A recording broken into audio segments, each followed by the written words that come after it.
अगर आप भी सीटिंग अरेंजमेंट की पजल सॉल्व करते हैं तो ये लाइन आपने बहुत बार देखी होगी और इसका हमेशा हमारे मन में एक डाउट रहता है कि A sitting second to the left of B, मतलब कि अगर कोई नॉर्थ में देख रहा है तो उसका लेफ्ट इधर हुआ, राइट इधर हुआ।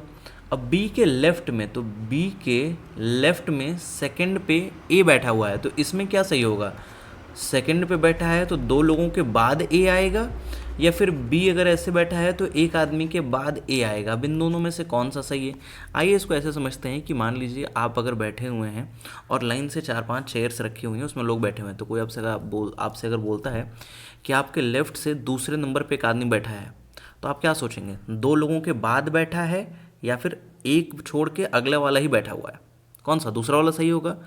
और जो ऊपर वाला इसमें ऑप्शन है ना, उसके लिए क्या यूज़ होगा कि there are two person sitting between A and B, बीच में दो लोग बैठे हुए हैं और वो दूसरे नंबर पे बैठा हुआ है, इसमें यही अंतर है। तो यहाँ पर अगर देखा जाए तो ये वाला जो हमारा ऑप्शन है दूसरा वाला सही हो जाएगा, बिकॉज इट सेज कि A sitting second to the left of B left में है और सेकंड नंबर पे बैठा है, तो ये ए यहाँ पर आ जाएगा।